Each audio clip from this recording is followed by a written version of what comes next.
పెనామాకు సంబంధించిన స్టెల్లా అనే షిప్లో అలాగే ఇక్కడ దాదాపు 1060 ఇక్కడ 1060 మెట్రిక్ టన్నులు ఇక్కడ పట్టుకున్నారు. ఇంత బలంగా సాక్ష్యాధారాలతో దొరికినప్పుడు దీన్ని ఎలా చేయాలని చూస్తే సమస్య ఎక్కడుంది అంటే ఇది చాలా డీప్ నెట్వర్క్. ఇది నేను వస్తాను అంటే నిన్న రాత్రి కూడా నాకు చాలామంది ఫోన్లు చేసి మెసేజ్లు ఏం పెడతారు, మీరు రావద్దు సార్ ఇక్కడికి అంటారు. మీరు ఎందుకు రాకూడదంటే ఒక 10,000 మంది జీవితాలు అతలాకుతలం అయిపోతాయని. పోర్ట్ అనేది it is meant for exports. Kakinada port కానీ ఏ పోర్ట్ అయినా కానీ అనుమతి ఇచ్చింది ఎక్స్పోర్ట్కి, అంతేగాని స్మగ్లింగ్ కాదు. స్మగ్లింగ్ మీద చేసే విధానంలో కూర్చోబెట్టి దానికి పర్మిషన్, దానికి లైసెన్స్ ఇవ్వాల. లీగల్గా ఎక్స్పోర్ట్కి మాత్రమే ఇక్కడ పర్మిషన్ ఇచ్చారు దీనికి. కానీ వస్తే 10,000 మంది జీవితాలు అతలాకుతలం అయిపోతాయంటే నాకు ఒకటే అనిపించింది. ఇందాక లోపలికి వెళ్ళి కూర్చుంటే నన్ను ఎంత సహకారం లేదంటే నాకే as a deputy chief minister of Andhra Pradesh నాకే సహకరించాల. ఇక్కడున్న ఈ ఏమో పోర్ట్ అధికారులు షిప్ అక్కడ స్టెల్లా అనే షిప్ ఉంది, పైకి ఎక్కాలి. దాన్ని ఒక దాదాపు 6 కంపార్ట్మెంట్స్లో దాన్ని ఏముంటుందని 6 కంపార్ట్మెంట్స్లో 3 కంపార్ట్మెంట్స్ ఇది ఉంది. దాన్ని సీజ్ చేసి అక్కడ ఆఫ్ చేసాం. లోపలికి వెళ్ళి చెక్ చేద్దామంటే ఈ అనుకూలంగా లేదు మీకు పైకి ఎక్కడానికి అని చెప్పి అక్కడే తిప్పుతున్నాను నన్ను. ఇంత ఆబ్వియస్గా నాలాంటి వాడికి ఇంత ఆబ్వియస్గా అందరూ చూస్తుండగా అంటే దీని వెనక ఎంత డీప్ రూటెడ్ నెట్వర్క్ పనిచేస్తాం మీ అందరికీ అర్థం. కొండబాబు గారు కూడా అదే చెప్తా ఉన్నారు. చూడండి సార్ ఎలా ఉందంటే అదే చెప్తా ఉన్నారు. నేను మీకు ఎప్పటి నుంచో మొత్తుకున్నాను సార్, ఇదే మీకు మీ దృష్టికి తీసుకొస్తుందని.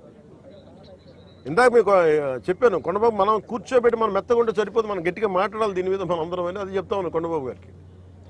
మనోహర్ గారికి ఆయన being a civil supplies minister నాకు ఏమి చేయాలి, నేను ఎన్నిసార్లు చేసిన యాక్షన్ ముందుకు వెళ్ళట్లేదంటే డిస్ట్రిక్ట్ సివిల్ సప్లైస్ అధికారిని పిలిచి నేను అడుగుతున్నాను రాగానే. నేను ఇక్కడున్న సెక్యూరిటీ అధికారిని అడిగా, చెక్ పోస్టుల సెక్యూరిటీ అధికారి, మీకు పర్మిషన్ ఎవరు ఇచ్చారు, హూ చెక్స్ దిస్ అంటే మాకు నో అబ్జెక్షన్ సర్టిఫికేట్ ఉంది. ఎవరు ఇచ్చారు మీకు, దాని మీద అధికారికంగా ఏమైనా ఉత్తర ప్రత్యుత్తరాలు ఉన్నాయా? సమాధానం లేదు. డిస్ట్రిక్ట్ సివిల్ సప్లైస్ అధికారిని అడిగితే ఓకే నా కలెక్టర్ గారు చెప్పారు, కలెక్టర్ మీకు అధికారికంగా మీకు ఇచ్చారా, మీకు సమాధానం లేదు. ఇవన్నీ చూస్తుంటే ఇది ఏమైపోయిందంటే బాగా చాలా డీప్ ఇంట్రికేట్ నెట్వర్క్ లాగా ఉంది.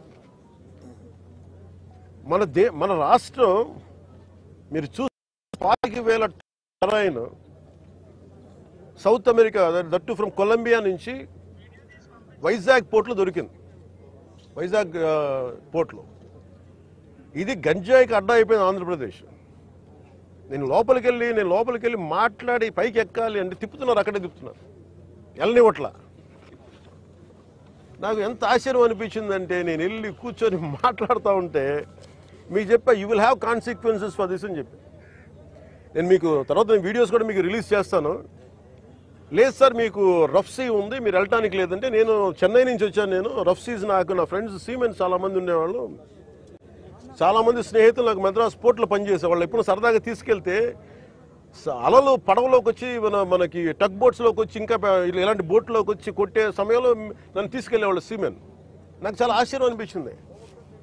అలాగే సార్ వింటున్నా వీళ్ళు కథలు ఏం చెప్తాను, అలా వింటా ఉంటే మళ్ళీ పక్క ఎదురుగా షిప్లో ఈ చిన్న బోట్లు వేసుకొని మనకి ఈ టైర్లు కట్టుకొని ఒక 2 పెట్టుకొని వాళ్ళకి దింపుకుంటా మన ఎగుమతి చేసుకుంటా ఉన్నారు. నేను వాళ్ళు చూపించాను, you are doing it in very obvious way. మీ సీఈఓ ఎవరు, ఏదో సీఈఓ పేరు చెప్పారు, దీనికి ఓనర్ ఎవరు, ఆ సీఈఓ లేడు ఇక్కడ. ఓనర్ ఎవరు అంటే 2 పేర్లు చెప్పారు. వన్ ఈజ్ ఏదో అరబిందో వాళ్ళదంట.